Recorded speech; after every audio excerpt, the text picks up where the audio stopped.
modelo híbrido. Ele não vai ser 100% centralizado, ele não vai ser 100% descentralizado.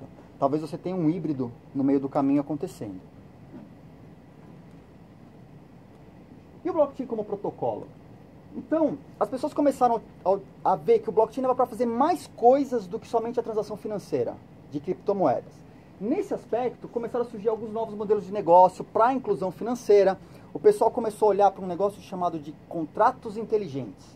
Eles criaram um novo blockchain onde, além de fazer somente a transação financeira, você conseguia rodar aplicações mais inteligentes. Então lembra, o Bitcoin fazia uma coisa muito bem: transações. Uma única coisa. Eles criaram um novo blockchain com mais inteligência, onde você roda programas mais complexos.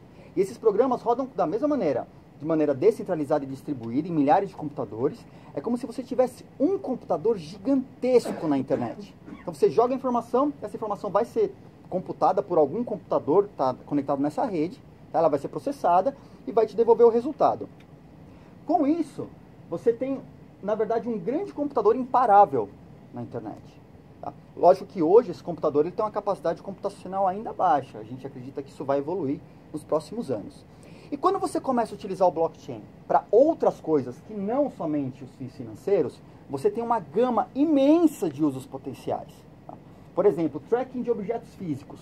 Tem uma startup lá nos Estados Unidos, em 2015, eles fizeram um rastreio de 850 mil diamantes, registrando os certificados de autenticidade deles no blockchain.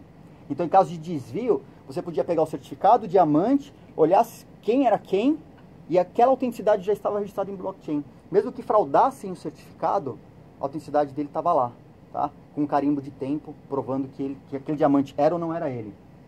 Aí o pessoal começou a usar para cadeia de fornecedores, bancos, querem utilizar essa informação privada para consolidar e pública para remessa. Faz muito sentido, barateia muito a remessa internacional. Tá?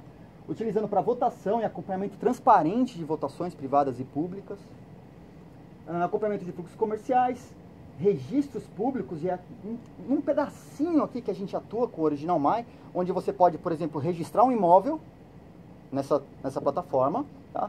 Toda a documentação desse imóvel, e no momento da transferência, você simplesmente transfere a propriedade desse item para outro item, para outra pessoa. Uma coisa interessante quando a gente fala em blockchain é que pela primeira vez na história da internet, a gente conseguiu ter um tipo de ativo exclusivo, único e escasso. A gente sabe que a internet é o universo da abundância, tá? A história da música com MP3, a história dos vídeos, os estúdios, ficaram todos malucos por causa da cópia indiscriminada que acontece na internet. Caiu na internet, a gente sabe que pode copiar tudo para todo mundo. E quando você fala em blockchain, você passa a ter informações que são únicas e exclusivas, com propriedade, elas são escassas. O que é muito legal nesse aspecto é que você não consegue mais duplicar uma informação. Nunca mais. Tá? Então, registros de imóveis, transferências de veículos, autenticidade de documentos, criação de passaporte, IDs, passa a ser possível de maneira global, muito barato, tá? Porque é todo digital. Coleta da mesma maneira patentes, marcas, nome de domínio, por exemplo. E no mundo financeiro, dinheiro, ações, empréstimos. O blockchain serve para registrar tudo isso. E aí a gente vai ver alguns casos de uso de startups que usam o blockchain para coisas muito criativas. Por exemplo, a Uhu Music. Esses caras... Bem, vamos falar da indústria da música. A gente sabe que o autor da música é o último cara a receber sua parcela nessa cadeia toda. Desde a distribuição, produção, distribuição, o autor sempre o último. A Uhu Music, através de blockchain e os tais de smart contracts, eles mudam a lógica da brincadeira. Tá? No momento em que você paga pelo streaming, ele já distribui os valores para o autor e para o restante da cadeia, de maneira automatizada. Tá? Porque tem um contrato inteligente rodando em blockchain, quando ele recebe esse valor monetário, ele já faz a distribuição. Esses caras aqui da Storj, eles estão fazendo uma espécie de Google Drive ou Dropbox baseado em blockchain. Então eles espalham a informação para os computadores de pessoas do mundo inteiro que emprestam seus HDs, tá? De maneira criptografada. E então imagina um grande storage de dados sem que os caras tenham um HD para guardar a informação. Tá? O pessoal fala assim, o Uber sem táxi, sem carros, né? O Airbnb sem hotéis. Esses caras são o storage sem storage. A Sloct, eles fizeram um projeto que eu sou fascinado pelo projeto desses caras. Fizeram o seguinte, eles criaram uma fechadura, e essa fechadura, ela está conectada no blockchain. Então imagina que você pega essa fechadura e coloca na porta de um hotel. Na hora de fazer um booking, de reservar aquele apartamento, aquele quarto, você não fala mais com o hotel, ou com a administração do hotel. Você fala com a fechadura. Porque a fechadura sabe a agenda dela. Aí a fechadura fala para você, olha, eu tenho tais dias disponíveis. Você fala, ok, eu quero tais dias. A fechadura se busca para você, ela se reserva.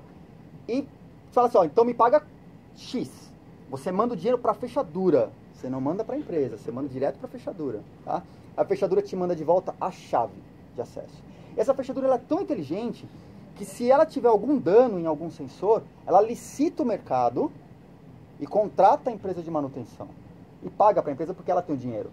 E no final do mês, ela divide os seus lucros com a empresa mantenedora, que foram os caras que criaram a fechadura. Tá? A Lazos criou um sistema de caronas baseado em blockchain. E o Arcade City, porque lá no Texas, o Uber não consegue entrar no Texas, tá? Por fins políticos. Aquela briga que aconteceu por aqui, por lá acontece de maneira bem mais pesada. Então o que os desenvolvedores fizeram? Criaram todo o software do Uber baseado em smart contracts e puseram para rodar na rede. Pegaram o código todo, abriram na internet com o aplicativo e os motoristas fazem uso desse software, não tem uma empresa por trás, não tem ninguém cobrando 25%, tá? E ninguém consegue parar, porque para parar esse software eles têm que desligar a internet do Texas, ou, aliás, dos Estados Unidos ou do mundo, tá? Global. Não tem, só uma pergunta, não tem dono, o Arcade City não tem dono, eu tinha ouvido falar desse caso, fiquei muito impressionado porque caiu o custo de transação. Né? Caiu o custo de transação absurdamente. Então, a senhora que está dirigindo não é mais roubada 25%. Exatamente. E não tem dono. Não tem dono. Ele é gerido... Que banca a infraestrutura? É isso que não... Ele está num blockchain público.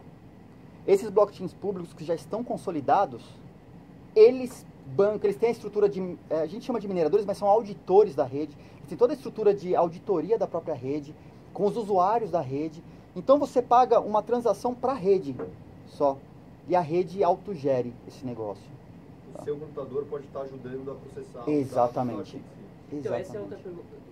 Os nossos computadores podem estar trabalhando para vários blockchains. Para vários blockchains diferentes. Sem a gente saber. Não, sabendo. Você tem, porque você baixa um programa, você fala assim, eu quero trabalhar com blockchain tal. Você baixa um programa e passa a ser participante daquela rede. Por exemplo, aqui no Brasil a gente pode baixar um programa que permite processar os dados do Arcade City no Texas. Exatamente. Aí eu estou ajudando o pessoal lá a dirigir carro sem receber nada. Sem receber nada nesse caso. Tá? Mas se você estiver dirigindo um carro, o usuário paga diretamente para você, usando o app dos caras. Tá? A gente chama isso de empresas de centro vazio. E a gente vai ver esse termo, empresas de centro vazio, cada vez mais. Né? São empresas autogeridas com governança autônoma e descentralizada baseada em smart contracts. Mas você disse que uma parcela vai para o dinheiro vai para o motorista, uma parcela fica para manter a rede? Fica para manter a rede. Automaticamente ele splita e paga os auditores que estão verificando